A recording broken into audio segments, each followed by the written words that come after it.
আসসালামু আলাইকুম। কি অবস্থা গরমে? আমি যদিও এই মুহূর্তে বিদ্যুতের মধ্যে ভিডিওটা করছি, তবে এটা আমার কিনা বিদ্যুৎ। এখন আমার কিনা বিদ্যুৎ মানে আসলে জেনারেটর ব্যাকআপ আছে আমার অফিসে, তো সেই কারণে ভিডিও করতে পারছি। তো অনেকেই এই মুহূর্তে বিদ্যুৎ নিয়ে এতটা বিরক্তির মধ্যে চলে গেছে যে কেউ কেউ বলারই শুরু করে দিয়েছে যে ভাই, আগেই তো ভালো ছিলাম। আবার কেউ কেউ বলছেন যে ভয়ে এবং লজ্জায় এই কথা বলতে পারতেছি না, আবার নেই আওয়ামী লীগ ট্যাগ লাগাই দেয়। আগেই তো ভালো ছিলাম বললে যে না, তুমি বাবা আওয়ামী লীগের সাপোর্টার, তুমি আগেই তো ভালো ছিলে। এখন এই কথাগুলো আসলে কেন আসছে?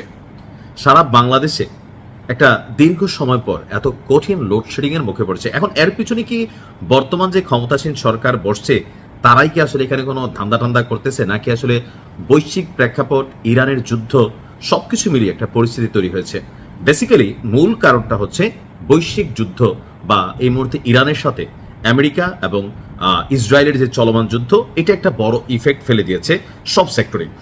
তো এর মধ্যেও ভারতের সাথে বাংলাদেশ আওয়ামী লীগ সরকারের সময়কার যে বিদ্যুতের একটা বড় চুক্তি ছিল আদানি গ্রুপের সাথে, যেটা নিয়ে ওই মুহূর্তে আমরা অনেক সমালোচনা করেছি। কিন্তু বাস্তবতা হচ্ছে এই মুহূর্তে সেই আদানি গ্রুপের বিদ্যুৎ ব্যাকআপের পরেও বাংলাদেশের লোডশেডিং হচ্ছে। এখন এর মধ্যে আরো খারাপ সংবাদ, যেটা বিদ্যুৎ নিয়ে দুঃসংবাদ দিয়েছে ভারতের আদানি গ্রুপ। কেন, কি দুঃসংবাদ? গ্রুপটির বিদ্যুৎ কোম্পানির দুটি ইউনিটের একটি দীর্ঘদিন বন্ধ ছিল। সেই ইউনিটটি 11 এপ্রিল চালু হয়, তবে 11 এপ্রিল চালু হয়ে 11 দিনের মাথায়, অর্থাৎ গত বুধবার দুপুরে ফের একটি ইউনিট আবার যান্ত্রিক ত্রুটির কারণে বন্ধ হয়ে গেছে। আর এতে করে বাংলাদেশে লোডশেডিং বাড়ার শঙ্কা দেখা দিয়েছে। সম্ভবত আমি গেল কয়েকদিন আগে পার্লামেন্টে দেখলাম যে আমাদের সরকারের একজন মন্ত্রী বলছিলেন বা এমপি বলছিলেন যে ঢাকা শহরেও 110 মেগাওয়াট প্রাথমিকভাবে লোডশেডিং দেওয়ার সিদ্ধান্ত নেওয়া হয়েছে। অর্থাৎ এতদিন আমরা যারা গ্রামে থাকছি তারা মনে করছি ভাই বিদ্যুতের ঝামেলাটা আমাদের উপর দিয়ে যায়, শহরের তারা সম্ভবত পায় না। বিশেষ করে পল্লী বিদ্যুতে খুব বেশি হয়, ওয়াবদা বা কি বলা হয় যে অন্য যারা আছে তারা ততটা পায় না। কিন্তু এই বছর আমি কুমিল্লাতেও দেখছি শহরে অনেকক্ষণ কারেন্ট থাকে না, গ্রামে তো থাকেই না, মাঝে মাঝে আসে। তো পাওয়ার গ্রিড পিএলসি বাংলাদেশের তথ্যে দেখা যায় 2 ইউনিট থেকে সর্বোচ্চ 1500 মেগাওয়াট করে বিদ্যুৎ দিচ্ছিল বাংলাদেশকে আদানি। দুপুর 2টা তা এক লাফে 750 মেগাওয়াটে নেমে আসে, অর্থাৎ অর্ধেকে আসে। গরমের কারণে বিদ্যুতের চাহিদা 16,500 মেগাওয়াট উঠলেও উৎপাদন আসলে সেই হারে বাড়ানো যাচ্ছে না। ফলে ঘন্টা প্রতি লোডশেডিং 2000 থেকে 2500 মেগাওয়াট ছাড়িয়ে যাচ্ছে। বিদ্যুৎ উন্নয়ন বোর্ডের সদস্য মোহাম্মদ জহুরুল ইসলাম তিনি গণমাধ্যমকে বলছেন যে আদানি জানিয়েছে তাদের বিদ্যুৎ কেন্দ্রের একটি ইউনিটের বেয়ারিং থেকে সতর্ক সংকেত পাওয়া যাচ্ছিল। বড় ধরনের দুর্ঘটনা থেকে এড়াতে তাৎক্ষণিকভাবে ওই ইউনিটটির উৎপাদন বন্ধ করে দেওয়া হয়েছে, আর এটি মেরামত করতে কিছুদিন সময় লাগবে। ভারতের ঝাড়খণ্ড রাজ্যে নির্মিত ওই বিদ্যুৎ কেন্দ্রটি থেকে বাংলাদেশের 1600 মেগাওয়াট বিদ্যুৎ নাকি আপনার বাংলাদেশের চাপাই নবাবগঞ্জের রহনপুর হয়ে আসে। তো এখন এই যে অবস্থা, আপনার বিদ্যুতের জন্য আসলে সরকারের কি করণীয় আছে? আপাতত কিচ্ছু করার নাই।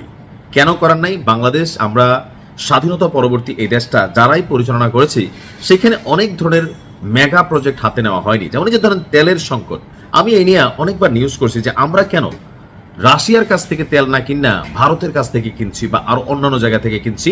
সেটার একটা বিস্তারিত রিপোর্ট আপনাদেরকে জানিয়েছিলাম যে ক্রুড অয়েল, যেটা শোধনের মাধ্যমে তেলকে ব্যবহারের উপযোগী করা হয়, যখন খনি থেকে তেল ওঠে এটা ক্রুড অয়েল হিসেবে আসে, অর্থাৎ ময়লা অনেক কিছু থাকে। এরপর এটাকে বিভাজন করে ডিজেল, অকটেন, পেট্রোল বা আরো এলপিজি অনেক কিছু এখান থেকে নাকি তৈরি হয়ে যায়। তো বাংলাদেশে এই তেল শোধনাগার যেটা আছে সেটা মানদাত্তা আমলের। এত বছর ধরে বাংলাদেশে নিজস্ব কোনো তেল শোধনাগার আপনার তৈরি হয়নি, যার কারণে ভারত তেল কিনা শোধন কইরা পরিশোধন কইরা এটা বাংলাদেশে সাপ্লাই করে, বাংলাদেশের কাছে বিক্রি করে। বাংলাদেশ থেকে ভারত থেকে বাংলাদেশে তেল আনার জন্য বিশাল পাইপ লাইনও কিন্তু সেট আপ দেওয়া হয়েছে।